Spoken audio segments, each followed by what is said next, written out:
Bonjour à toi. Aujourd'hui, en ce dimanche, je suis dans la maison en pierre en train de tailler la charpente, donc avec le bois que j'ai reçu il y a donc la semaine dernière.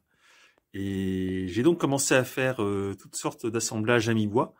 Je vais donc t'expliquer un petit peu comment ça se passe, et comment je procède et comment on fait en fait pour surtout aussi penser à ne pas se tromper dans les mesures.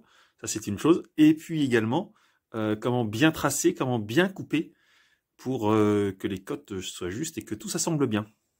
Donc là, tu peux voir le tas de bois que j'ai rentré au chaud et surtout au sec. Enfin, au chaud, façon de parler, parce que c'est pas chauffé, mais surtout au sec, histoire qu'ils ne prennent pas plus la pluie. Donc tu peux voir, voilà, que ça c'est long, ça fait 4 mètres de long. Exactement 4 mètres 20, entre 4 mètres 20 et 4 mètres 30. Et là, tu peux voir des entailles que j'ai faites. Alors ces entailles, comment ça se passe? J'ai fait mon quadrillage, tu sais, pour faire la plateforme. Donc ça, ce sont les solives, on va dire, pour créer la plateforme. Et là, ces entailles qui sont là, eh bien, j'en ai qui sont... Alors je recule, je vais essayer de te montrer. J'ai ces entailles-là qui vont de là, hop, à là, qui font 1 mètre, entre chaque. Et dans l'autre sens du quadrillage, eh bien, j'ai des entailles qui vont de là à là, qui sont espacées de 50 cm. Donc ça, j'ai défini ça par rapport au plan. Si tu ne te souviens pas, ben voilà, j'ai fait un petit plan, je le remettrai peut-être en vignette ou à ce moment-là, je le glisserai dans la vidéo, si j'y arrive. Et donc ça, c'est ce qui m'a permis de définir mes espacements comme ça que je crée.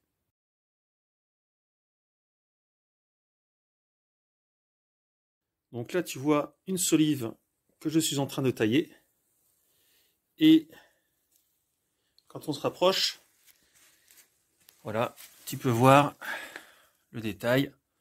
Ça fait cet espacement, en fait, alors si tu veux, j'ai prévu pour que mon bout de bois là qui me sert de référence, je dirais, tu vois, ça rentre juste comme il faut. Voilà. Et une fois que c'est rentré, on peut regarder sur les côtés, tu vois, c'est bien serré. Hop, je me recule un peu, on voit mieux. Ça rentre et quand ça se retire, tu vois, ça se retire légèrement en force. Donc ça, c'est cette pièce-là hein, qui fait 6 cm de large. Et je crée donc un emboîtement à mi-bois, c'est-à-dire que là, je fais un creux, hein, je taille une encoche qui fait la moitié de l'épaisseur du bois, et donc les autres bois viendront dans l'autre sens, s'emboîter comme ça dedans. Ce qui fait qu'après, les deux seront au même niveau, mais se tiendront tous les deux ensemble. Pour le tracer, je suis la poutre, je te montre où j'en suis. Là, il y en a une que je viens de scier. Donc là, on voit, je te montre là, eh bien, tu vois, l'emplacement bas. Je sais que de là à au-dessus, j'ai 6 cm. Et de là à là, j'ai également 6 cm, parce que c'est des 6-12 hein, comme section. Et là, tu as le tracé.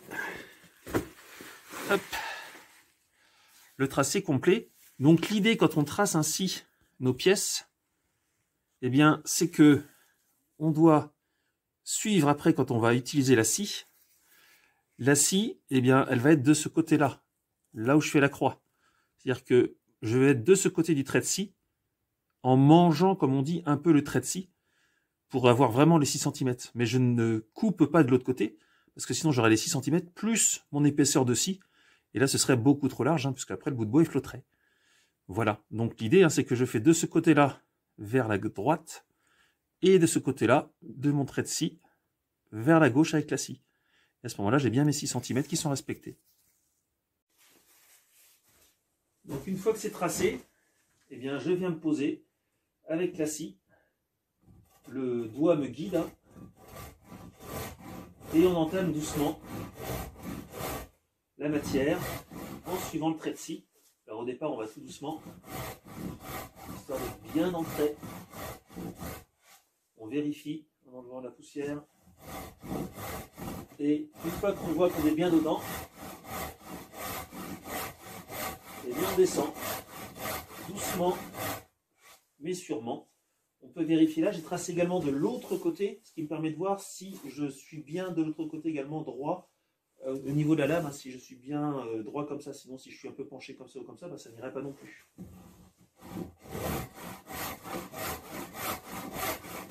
Après, quand on a l'habitude, hein, on apprend, on a l'habitude de scier droit. En ayant la lame qui ne dévie pas. Quand on a fait quelques centaines ou milliers de coupes, après, on a l'habitude. Hein. Ce qui est important aussi, c'est d'avoir une scie qui coupe. Parce que si la scie ne coupe pas, surtout pour des assemblages aussi précis, et ben là, par contre, ça ne va pas bien. Autant il y a des fois que je ne suis pas au millimètre, que là, par contre, nous y sommes vraiment au millimètre. Illustration de ce que je t'expliquais tout à l'heure. Hein. Donc tu peux voir que la scie, en fait, tu vois, elle est juste là, vers la matière que je veux enlever, et que toujours, ça c'est vraiment un principe, hein. Donc tu vois là, le trait de scie qui au fur et à mesure mange le trait, il est juste à cheval dessus, et donc tu comprends bien que si cette épaisseur de trait de scie là, elle était à droite, eh bien ça ferait trop large après par rapport à la coche qu'on veut. Donc ça c'est vraiment une règle très très importante à respecter, on peut le dire, quand on veut tracer et couper, c'est de bien respecter, tu vois, le principe du trait de scie et de le faire du bon côté. C'est parce que si tu coupes à cheval, en fait, je dirais, sur le trait que tu as tracé, ben là, tu n'as pas bon, quoi. Tu n'auras jamais la cote exacte que tu veux, quoi.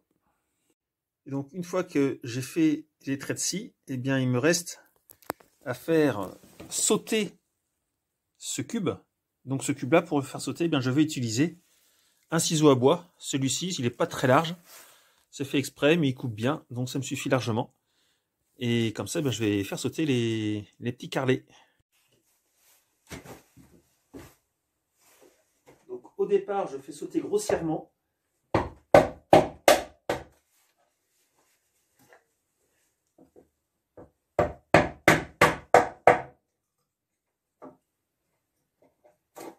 Tu vois, là ça se coupe plus ou moins en fonction du fil du bois, c'est normal. Hein. Et après, je fais plus doucement.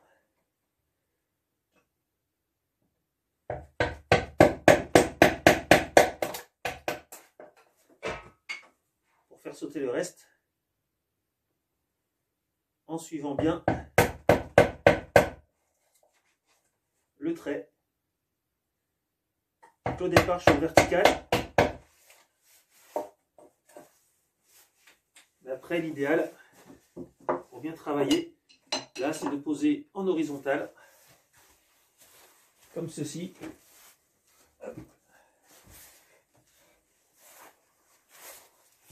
Je couche le morceau de bois. Et là, ça me permet vraiment de bien travailler comme il faut. En voyant bien mon trait de fond.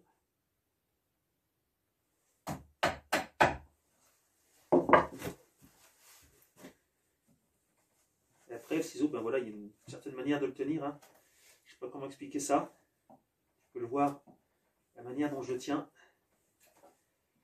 Donc là, ça me permet de faire bien la bordure comme il faut. Voilà. Là, c'est propre.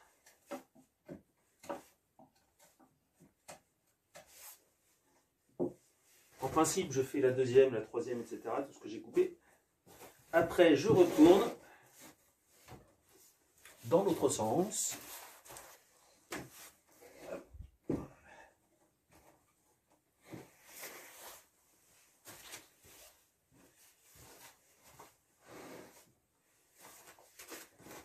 Je fais l'autre fond comme il faut.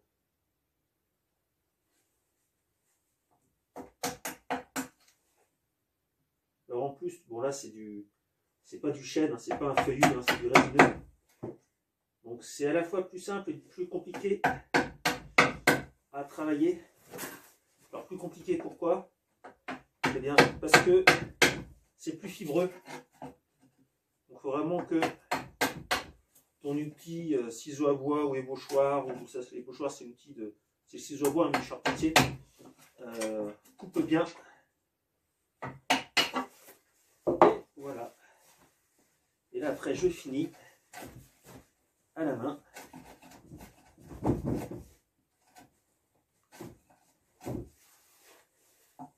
Pour que ce soit vraiment bien plat sur le fond. C'est important.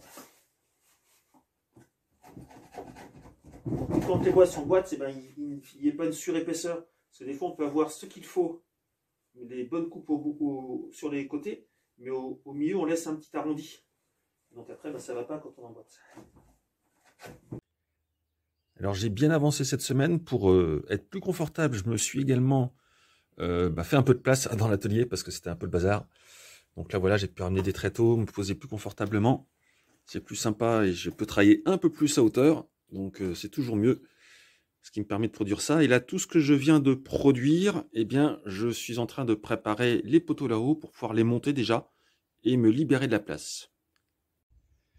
Voilà donc l'espace maison où je suis en train d'implanter les poteaux. Donc là, j'ai creusé déjà 2 emplacements.